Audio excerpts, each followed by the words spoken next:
हाय दोस्तों, welcome back to my YouTube channel Aptech ID. आज हम बात करने वाले हैं MMPC 011 social processes and behavioural issues के कुछ रिपीटेड क्वेश्चंस और थीम्स के बारे में। इस वीडियो में हम कवर करने वाले हैं motivation, organisational citizenship behaviour, negotiation, stress, rust out and burnout के बारे में। तो सबसे पहले हम समझते हैं मोटिवेशन क्या है। सबसे पहले बात करते हैं मोटिवेशन की। मोटिवेशन मतलब कोई भी इंसान किसी काम को क्यों करता है, उसके पीछे जो रीजन होता है उसी को कहते हैं मोटिवेशन। ये एक इंटरनल ड्राइव होती है जो हमें पुश करती है कोई एक्शन लेने को। अब इसके क्या क्या कारण होते हैं, क्या डिसाइड करता है। ओके, सबसे पहले होती है नीड। हर इंसान को कुछ बेसिक नीड होते हैं, जैसे फूड, सेफ्टी, रिस्पेक्ट और पर्सनल ग्रोथ। ये एक ऐसी चीज होती है जो हमें ड्राइव करती है या मोटिवेट करती है काम करने के लिए। जैसे कि अगर हम सोचते हैं कि अगर हम काम करेंगे तभी हमें फूड होगा, फूड मिलेगा, रिस्पेक्ट मिलेगी, तो हम मोटिवेटेड रहते हैं काम करने के लिए। फिर आता है गोल। जब आपके पास क्लियर गोल होता है तो मोटिवेशन ऑटोमेटिकली आती है। जैसे मुझे MBA पास करनी है 60% से, मेरे पास एक क्लियर टारगेट है तो मेरे पास मोटिवेशन होगी, मैं उसको अचीव करने के लिए पूरी मेहनत करूंगा। और फिर आखिरी होता है रिवार्ड। ओके, जैसे कि आपको अच्छा काम करने के लिए बोनस मिले या वेल डन कोई शाबाशी दे तो हम मोटिवेटेड रहते हैं वो काम करने के लिए। अब इसके क्या कैरेक्टरिस्टिक्स होते हैं वो समझते हैं। एक होता है, सबसे पहली बात, ये इंटरनल फोर्स है। इंटरनल फोर्स मतलब मोटिवेशन अंदर से आनी चाहिए।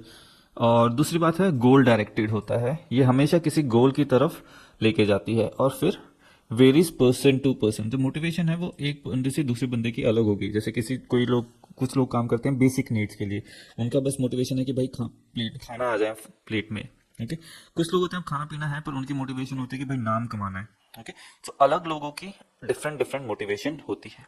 ओके, अब how organisation can motivate employ. एक ऑर्गेनाइजेशन अपने एम्प्लॉयज को कैसे मोटिवेट कर सकती है। ओके, सबसे पहले setting achievable goals. Okay, goal set करके जो कि अचीवेबल हो। ओके, फिर रिकॉग्नाइजिंग परफॉर्मेंस। दूसरा आता है हमारे पास रिकॉग्नाइजिंग परफॉर्मेंस। उसका मतलब होता है जो अच्छा काम करता है उसकी तारीफ करना। फिर आता है हमारे पास मोटिवेशन करने का तरीका, प्रमोशन देना या फिर इंसेंटिव देना अच्छे काम के लिए। ओके, और creating positive work environment. Okay, positive work environment create करके भी हम लोगों को मोटिवेट काम करने के लिए कर सकते हैं। अब समझते हैं हम organisation citizenship behaviour. Okay, organisational citizenship behaviour होता क्या है। इसका मतलब होता है कि अपने काम से थोड़ा एक्स्ट्रा करना बिना किसी रिवार्ड के, सिर्फ टीम और कंपनी की हेल्प करने के लिए। OCB means doing more than your job without expecting rewards, like helping teammate और staying late to complete teamwork. दूसरों की मदद करना। ओके, फिर हमारे पास आएगा डूइंग टास्क विथ केयर, काम को ऑनेस्टली और अच्छे से करना। फिर आता है हमारे पास स्पोर्ट्समैनशिप, नॉट कंप्लेनिंग। राइट, अगर थोड़ा बहुत हमें असुविधा होती है तो हम उसको कंप्लेन नहीं करते, उसको हम एडजस्ट कर लेते हैं। फिर होता है कर्टसी, प्रिवेंटिंग कॉन्फ्लिक्ट्स, दूसरे से पोलाइटली डील करना, अच्छे तरीके से रहना, एटीट्यूड ना दिखाना। ओके, फिर होता है सिविक वर्च्यू, कंपनी की मीटिंग्स और इवेंट्स का पार्ट बनना। ओके, ये सब हैं इसके डायमेंशंस। अब इसके इम्प्लीकेशंस क्या है, इम्प्लीकेशंस इन ऑर्गेनाइजेशन। ओके, सबसे पहले इससे क्या फायदा होता है, एक होता है इंक्रीज टीम वर्क, दूसरा होता है इम्प्रूव वर्क कल्चर, और होता है तीसरा होता है lead to higher productivity. Okay, an employ helps new joinee without being told, that is OCB, it boost team morale. अब हम बात करते हैं निगोशिएशन क्या है। तुमने सुना होगा निगोशिएट करना। निगोशिएट करने का मतलब क्या होता है। Negotiate is a discussion between two or more party to reach an agreement without or to solve conflict. Okay, negotiation का मतलब होता है एक बातचीत जहां दो या ज्यादा लोग मिलकर एक सोल्यूशन निकालें जिसमें दोनों पार्टी थोड़ा एडजस्ट करें और एग्रीमेंट तक पहुंचे। ये हर जगह होती है, ऑफिस में, घर पे, मार्केट में, हर जगह हम निगोशिएट करते हैं। ओके, जैसे तुमने देखा होगा कि तुम दुकान पे जाते हो अपने मम्मी के साथ, दुकानदार बोलता है ये शर्ट 1000 रुपए की है, मम्मी बोलती है नहीं मैं इसे 500 में लूंगी। फिर बोलता है चलो 500 में तो नहीं कर सकता, 700 में कर देता हूँ। फिर वो बोलते हैं ठीक है 700 ठीक है। क्या निगोशिएट कर लिया। ओके, अब इसके क्या क्या इसका प्रोसेस होता है। सबसे पहले होता है प्रिपरेशन। ओके, आपको क्या चाहिए वो क्लियर करो। उसके बाद डिस्कशन, क्लामली अपना अपना पॉइंट रखो। ओके, फिर होता है क्लियरिफिकेशन, दोनों की नीड समझना। फिर होता है बार्गेनिंग, गिव एंड टेक। कि एक एक नंबर तुम बोलते हो, एक नंबर वो बोलता है। ओके, फिर होता है एग्रीमेंट। सो तुम दोनों अपने अपने पॉइंट्स रखने के बाद, अपने अपने एक बार्गेन करने के बाद, जो जो तुम्हें ठीक लगता है उस पर तुम एग्रीमेंट करते हो। फिर होता है इम्प्लीकेशंस, उसके बाद उस डिसीजन को फॉलो करना। ओके, जैसे कि जैसे सबसे पहले तुम दुकान में गए, उसने बोला कि तुमने बोला ये शर्ट चाहिए। ओके, अब शर्ट चाहिए, तुमने उसे साफ साफ बोला, अब बंदे ने बोला कि नहीं ये 1,000 रुपए की है। ओके, अब क्या है, तुमने बोला कि 1,000, तुमने डिस्कस किया भाई ये कपड़ा कुपड़ा उतना अच्छा नहीं है, 1,000 रुपये तो नहीं दे सकते, 1,000 रुपये मैं नहीं दे सकती। फिर क्या है, उसने बोला कि नहीं यार, 1,000 से तो 1,000 तो कम, बहुत ज़्यादा नहीं है।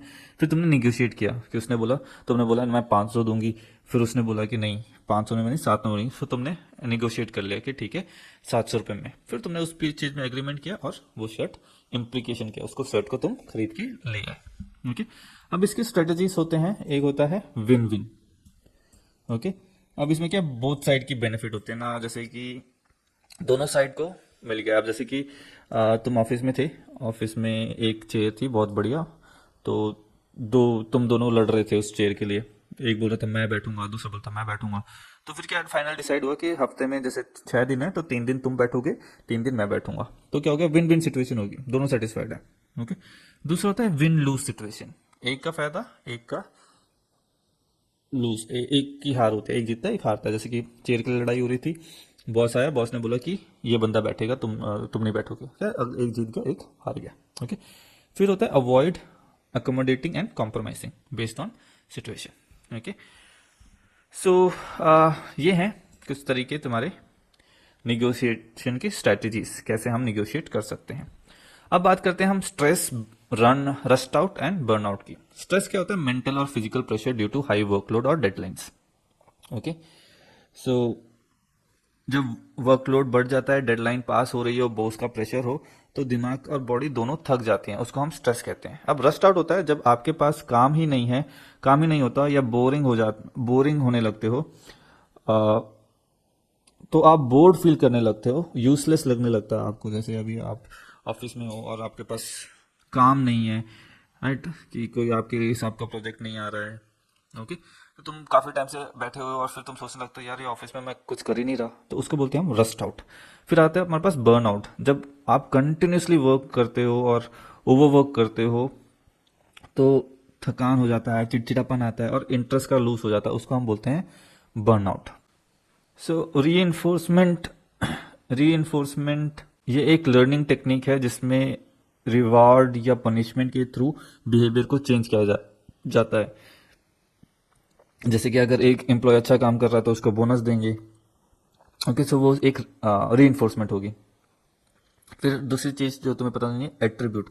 एट्रीब्यूट का मतलब होता है कि किसी काम या इवेंट के पीछे का रीजन समझना।